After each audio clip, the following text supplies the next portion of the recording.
Nuevamente los saludo y les doy la bienvenida a quienes he mencionado y también he visto alguna autoridad civil municipal también. Les doy la bienvenida a esta casa que es casa de todos. Hay preguntas que son muy sencillas, pero en determinados marcos o contextos no es que dejen de ser sencillas, pero se hacen más profundas. ¿De dónde venís? Es la primera. ¿De dónde vienes? Porque bien se sabe que el que no sabe de dónde viene, difícilmente sabrá a dónde va. También es una verdad sencilla, pero cuando uno la aplica al sentido mismo de la vida, se hace muy profunda y difícil de responder. La vida, la historia de la salvación, Cristo, la Iglesia, es parte de ese camino de donde venimos. Jesús mismo dice, yo soy el camino, la verdad y la vida. Y la Iglesia, sobre todo en los inicios, cuando uno lee los Hechos de los Apóstoles, se habla de aquellos que estamos en el camino. Se identifica el camino con la Iglesia, las primeras comunidades, y con Cristo.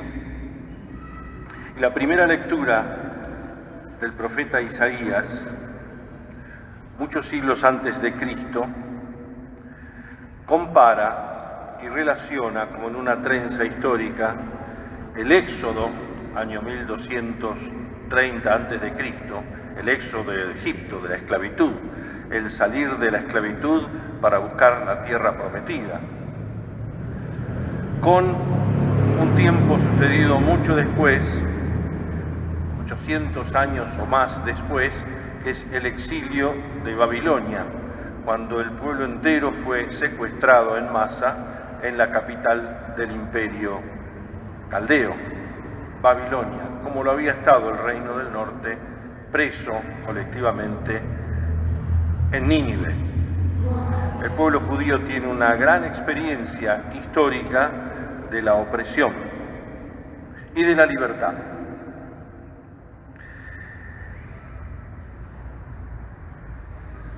El profeta anima a los que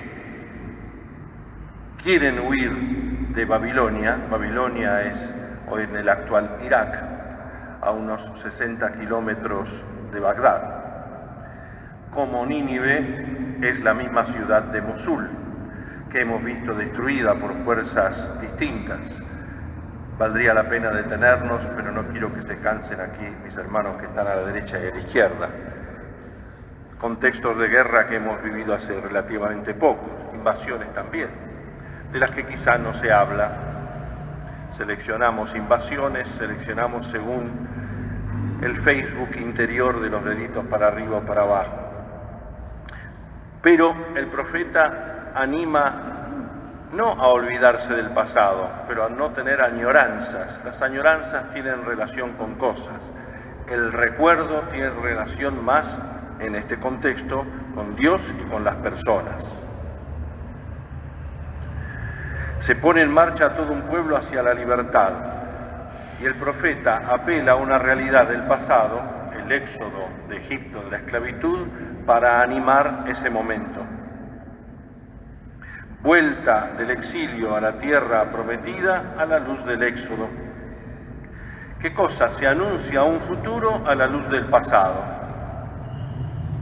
Así sucede con Moisés, como sucedió con Moisés en el éxodo, se anuncia, va a ocurrir con el pueblo del exilio. Porque el pasado, si no para qué estamos aquí, es garantía para el presente y para el futuro. Un futuro que siempre es nuevo y que, por más que tengamos bolas de cristal, nunca lograremos discernir. Las imágenes que presenta el profeta y que podrían ser aplicadas a nuestro contexto y a lo que celebramos hoy, son imágenes de lo imposible. ¿Cómo va a haber un camino en el desierto?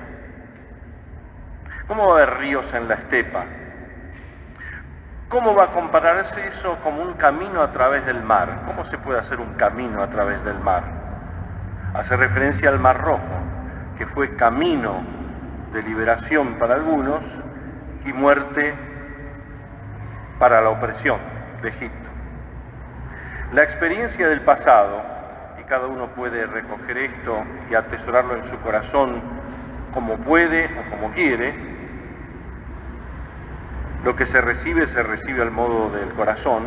La experiencia del pasado consolida la fe, porque si estamos acá en un acto de fe, sí conmemorando, es porque la fe es la memoria del paso de Dios por nuestra historia, más que anécdotas y crónicas. Y es porque el pasado nos ayuda a tener confianza para el presente y nos ayuda a atisbar algo que relaciona la vida con el futuro, que es la esperanza. Contemplar lo nuevo, lo viejo, sin añoranzas ni nostalgias, a pesar de que están mezcladas en nuestro recuerdo, sino recordar. Y la palabra recordar significa revolver, cor cordis del latín, al corazón. Lograr que permanezca en el corazón aquello, el paso de Dios por nuestra historia. Como el trayecto, caminos nuevos, con esas imágenes de lo imposible, como el trayecto entre Babilonia y la tierra prometida por Dios a su pueblo, que es puro desierto, no el Tigris y el Éufrates, pero salir de la medialuna de las tierras fértiles hacia lo que es hoy la Tierra Santa, es atravesar el desierto. Pero ahora se nos pone en la segunda lectura de cara al futuro. Una segunda pregunta, ya no de dónde venís, sino a dónde vas. Es verdad que si no sabés de dónde venís, difícilmente sepas a dónde vas. Lo nuevo templa el espíritu y también lo nuevo, el futuro, tensiona. No soportamos en este mundo posmoderno las tensiones. Sin embargo, es cotidiano vivir cierta tensión. Si no, no nos levantaríamos de la cama para emprender un trabajo, una gesta, atender a un enfermo, preparar a nuestros soldados. Eso es cotidiano. Y de hecho, lo primero que hacemos cuando vamos a un médico, él nos mide la tensión. Si no hay tensión, saben lo que es una terapia intensiva. Y el televisor que muestra que hay tensión, vida. Cuando está horizontal, se acabó. A veces vivos quisiéramos vivir esa placidez y no vinimos aquí para recordar placidez. Templa y tensiona el espíritu hacia el futuro. Qué cosa que lo viejo, lo pasado, consolide nuestra fe, la lectura del paso de Dios por nuestra vida y la esperanza. ¿A dónde vas? San Pablo escribe esta carta en la que recuerda y a su vez dice que todo lo que ha vivido lo tiene por basura al lado del encuentro y el conocimiento con Cristo resucitado. El camino de la salvación cristiana nos hace caminar hacia el futuro. El caminar al futuro para el encuentro con Cristo ilumina esa sutil distensión entre añoranza que nos ata a algo y el recuerdo o la memoria que nos relaciona con Dios y se actualiza. Ha habido un cambio en Pablo, y Pablo no escribe esto como un diario romántico, lo escribe desde la cárcel. En una carta, como la carta a los Filipenses, en la cual más de 12 veces habla de la alegría, y no porque está alienado, no porque está ahogando penas, entonces está alegre o chispeante, sino porque comprende el sentido profundo de la vida. El cambio en Pablo no es volver a las antiguas usanzas o prácticas. El conocimiento de Cristo lo hace mirar hacia el futuro. Olvidándome de lo vivido, me lanzo hacia adelante. Y él está viviendo la cruz, la cárcel, y dentro de no mucho tiempo será martirizado. Tener en cuenta el pasado es importante, pero le importa más la novedad, siempre posible del poder de Dios, porque para Dios no hay nada imposible. La meta está en el futuro, el destino hacia el que caminamos, Cristo muerto y resucitado. Y la tercera pregunta, tan común y tan profunda, es ¿qué haces? ¿Por dónde vas? ¿Cómo estás? El Evangelio nos lanza a una imagen del presente de Jesús en la explanada del templo, que enfrenta a la misericordia entrañable de Dios, hecha gesto concreto, de defensa de esta mujer sorprendida en fragante adulterio, y la dureza del corazón que se viste de dedo índice acusando con pena de muerte. Un Dios indulgente y misericordioso, rico en misericordia, en perdón, lento a la cólera y a la ira.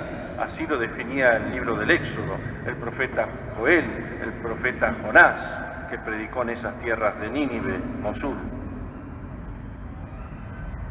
Misericordia, perdón y cercanía de Dios. Un perdón que se hace vivo y palpable en Jesús. Jesús era llamado amigo de pecadores, de publicanos, de tener mala junta, como dicen los muchachos hoy.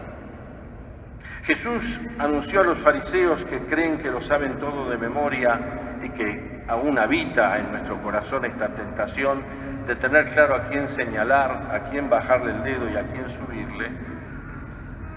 Acusa de decir de él que es amigo de publicanos, pecadores, y les dice Jesús que las prostitutas los precederán en el cielo de los cielos, en el reino de los cielos. Y no es por una actitud provocativa, posmoderna, chistosa, de tal o cual medio, sino porque ellos la señalan ahí, tiene que morir. Y la pregunta implícita en escribir en el piso, que también es palabra del Señor. Jesús se inclina muchas veces frente a su suegra que la cura de la enfermedad, frente a los enfermos, frente a esta mujer se inclina para escribir y finalmente la cruz que nos preside, inclinando la cabeza, entregó su espíritu.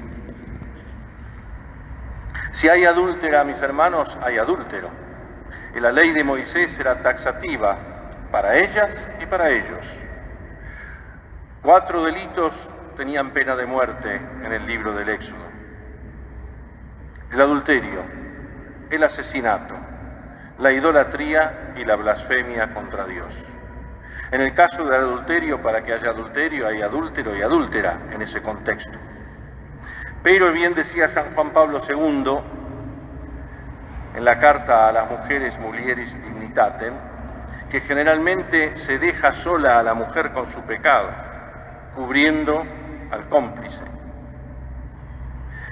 De hecho, al escribir, y a nadie le gusta, sobre todo en una fuerza de seguridad o militar, que cuando habla con un subordinado no le mire la cara, fuerza esto y pregunta aquello que, seas cristiano o no cristiano, solemos decir una y otra vez: el que esté libre de pecado, que tire la primera piedra. Y dice, lo hemos escuchado, comenzando por los más ancianos, se retiraron. Jesús, en un gesto que va por encima de la ley, no contra la ley, nos llama una vez más a un examen de conciencia personal. No voy a entrar yo en los vericuetos de los que no tengo los elementos suficientes para hablar de desmalvinización, olvido, pero sabemos que es así. Sabemos que hay corrientes que hacen que todo esto pueda quedar en un mero hecho, no lo es, pero puede quedar en un mero hecho folclórico. Hoy es 2 de abril, mañana 3 y se acabó. No, eso podía limitarse a la añoranza, a leer un diario viejo, a dejar caer alguna lágrima, a emocionarnos y ir al sorteo del Mundial casi dando vuelta a la página. Jesús es obediente a la voluntad del Padre, misericordioso con el ser humano, y rechaza el ensañamiento y ofrece una liberación que llega a todos. El pecado en realidad, y termino, no es humano. Lo cometemos los hombres y mujeres, pero mirando desde la cruz nos hace ver que el pecado no es humano, que nos aleja de la verdadera humanidad. Y este gesto lo repetirá también en la cruz con el ladrón que le dice: acuérdate de mí. ¿No es lo que pedimos hoy para nuestros seres queridos, tantos que han dado su vida por la patria? O veteranos que después de terminar la guerra no han encontrado una salida por el olvido, por no haber cobijado a aquellos que nos representaron en el frente. El olvido es terrible y el buen ladrón pregunta o le dice: acuérdate de mí. Y Jesús repite ese gesto de misericordia: hoy mismo estarás conmigo en el paraíso. Era joven yo también, no tanto, ya era fraile, y recuerdo aquellas palabras de San Juan Pablo II en el Monumento a los Españoles. Los miraba a los jóvenes, y hay muchos aquí que entonces eran jóvenes, y les decía: no dejen que el odio marchite las energías generosas y la capacidad de entendimiento que todos llevan dentro. Hagan con sus manos unidas una cadena de unión más fuerte que las cadenas de la guerra. Así serán jóvenes preparadores de un futuro mejor. Así serán cristianos. Y así, esto ya es mío, podrán responder: ¿de dónde venís? ¿A dónde vas? ¿Qué haces? Que Dios los bendiga a todos y tengamos en nuestro corazón a todos aquellos que han dado la vida por la patria. No son añoranzas, es recuerdo.